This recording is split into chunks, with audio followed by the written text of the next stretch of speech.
Bonjour à tous, je vous remercie de nous retrouver pour cette nouvelle vidéo. Aujourd'hui, on va parler des intersections et notamment d'un régime de priorité particulier, les feux tricolores. On va regarder ensemble les 5 choses à retenir sur les feux. Lorsque je rencontre feu vert, ceux d'en face auront également feu vert. Cependant, les piétons qui seront à droite et à gauche dans l'intersection auront un bonhomme vert. C'est pourquoi, lorsque je tourne à droite, je n'oublie pas de céder le passage aux piétons avant de finir ma traversée. Si je tourne à gauche, je pense à céder le passage aux véhicules qui arrivent en face de moi et ensuite à marquer une observation vers le second passage piéton à gauche de manière à vérifier que des piétons ne traversent pas. Si maintenant je vais tout droit, même si les feux me donnent priorité, n'oubliez pas de rester vigilant.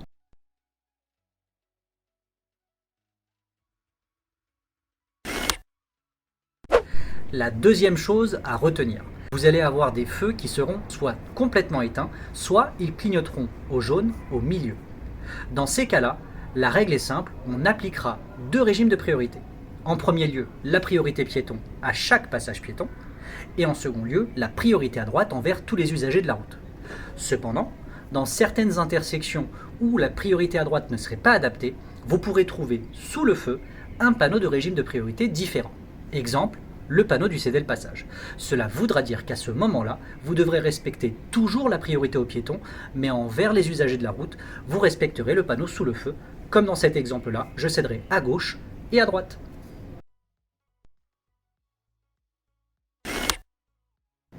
La troisième chose à retenir concernera la règle du feu vert. Je ne peux passer un feu qui est vert que si je garantis de pouvoir sortir de l'intersection.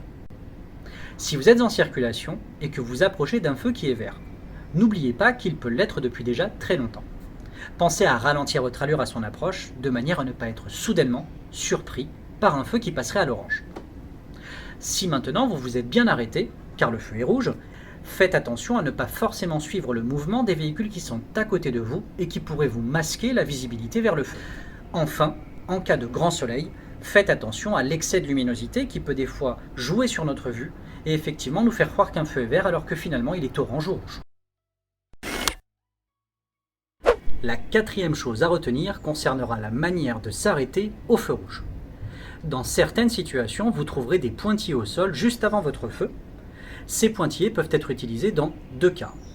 Premier cas, cela s'appelle une ligne d'effet. Elle permet de faciliter l'espace dans l'intersection, notamment pour les véhicules encombrants. Dans second lieu, on peut avoir des pointillés utilisés pour former ce que l'on appelle un sas cycliste. C'est une zone à l'arrêt réservée à tous les vélos, de manière à ce qu'ils soient visibles et qu'ils redémarrent avant tout le monde. La cinquième chose à retenir concernera l'utilisation des feux tricolores en zone de travaux.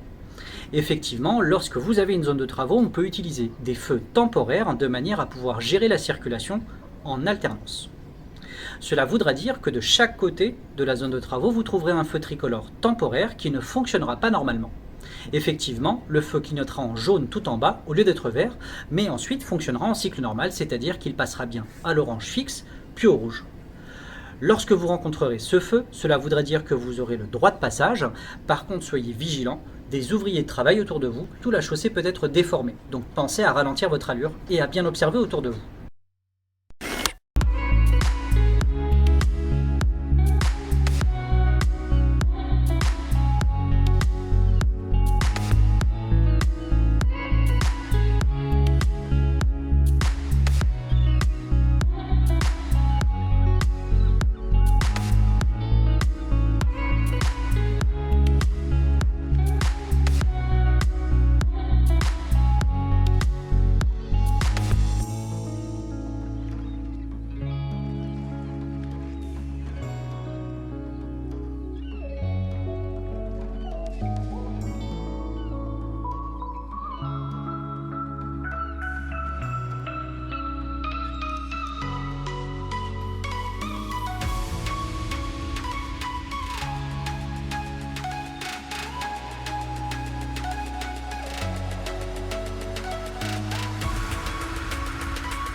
C'est tout pour aujourd'hui. Je vous retrouve très vite pour une nouvelle vidéo. Je vous souhaite une excellente journée et je vous dis à très vite.